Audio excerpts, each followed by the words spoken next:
Assalamu alaikum wa rahmatullah. Barkanku da wannan lokaci da kasancewa a cikin wannan sabon bidiyo.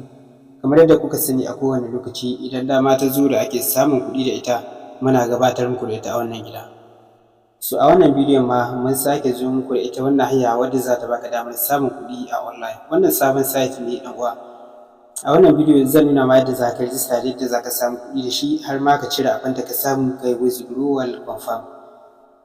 Saboda haka idan baka rijista ba ka duba a description na wannan bidiyo za ka ga ka je ka rijista ga first ɗin da muka yi na shi wannan site a telegram channel ɗinmu. So idan ka taɓa ɗin zai wuce da kai ne a browser inda za ka registration.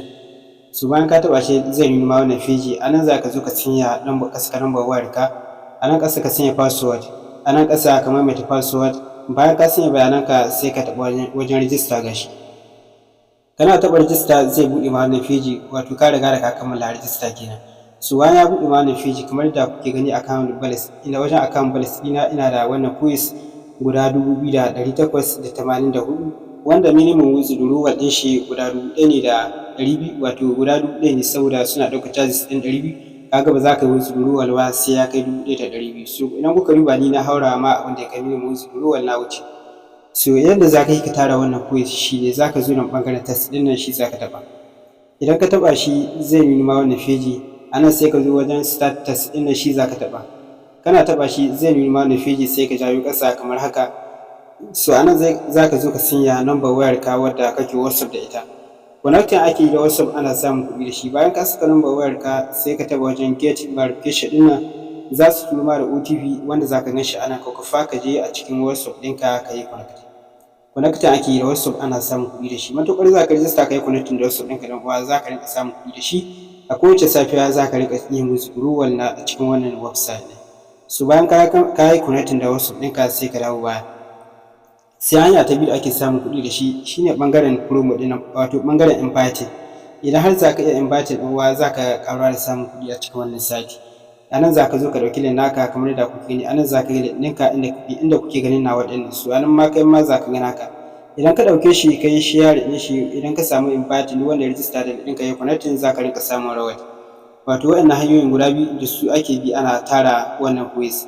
So idan muka dawo nan ɓangaren account gashi, idan muka dawo ɓangaren account wato gashi idan kuka duba abinda muke da shi wato wannan coins guda 2,884 suna ba mu farashin naira 836.36 wanda minimum withdrawal ɗin shi kamar yadda na faɗa muku guda 1,000 ne. Idan muka taɓa kan account withdrawal gashi muna taɓa shi zai nuna mana wannan feji. So anan sai mu zo mu taɓa akan Nigeria, kasance mu muna a Nigeria. So idan kuka duba ga account number ɗin mu nan ya bayyana. So idan baka sanya account number ɗinka ba sai ka zo nan wajen editing gashi ka taɓa shi. Kana taɓa shi zai nuna mana feji, anan za ka zo ka zaɓi bankin ɗinka, anan sai ka zo ka sanya account number ɗinka, anan ka sanya sunan da ke jikin account number ɗinka. Bayan ka sanya anan sai ka zo ka sanya password wato security password ɗinka wanda ka register wannan website ɗin. Bayan ka gama saka bayananka sai ka taɓa wajen confirm gashi kai confirm na bayananka. Kana yin confirm za ka ga account number ɗinka ya bayyana a nan wajen. Anan sai ka zo ka sanya abin da kake wato adadin abin da kake so ka cire, anan ka sanya. Bayan ka sanya sai ka taɓa wajen share ɗin nan. Okay, so za mu sanya abin da muke so mu cire. So bayan ka sanya abin da kake so ka cire sai ka taɓa wannan wajen kamar yadda kuke gani. Kana taɓa shi za ka ga yana searching kamar haka. So idan kuka riba ya yi submit successfully, already an riga da an tura mana da kuɗin mu zuwa account ɗin. Da za mu je mu riba yanzu nan za mu ga kuɗin mu sun sauka a cikin account ɗin. So za mu yi back kamar haka. So idan kuka riba gashi nan already an riga da coins ɗin mu an kwashe shi. So kamar yadda kuke gani ma na je kuɗin mu kun je alan ya fara bayyana a cikin account ɗin. So idan muka riba ɓangaren withdrawal order ɗin nan za mu ga transaction ɗin mu idan ya successfully.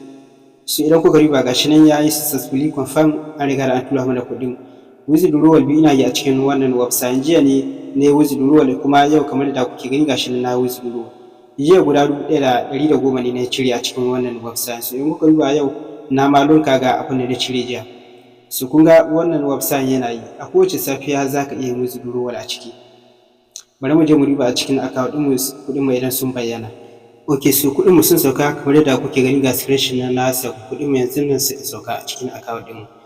So saboda haka dan uwa idan muka buɗe baka duba a description na bidiyon nan za ka gani kai kokari ka buɗe ka register kai connecting da WhatsApp ɗinka domin samun kuɗi a cikin wannan website. Kada ku manta idan bidiyon na ya burge ku, ku yi like ɗin bidiyon nan, ku yi share ɗin shi da yawa mutane su gani su amfana. Mun gode da kallon bidiyon nan, mu haɗu a lokaci na gaba.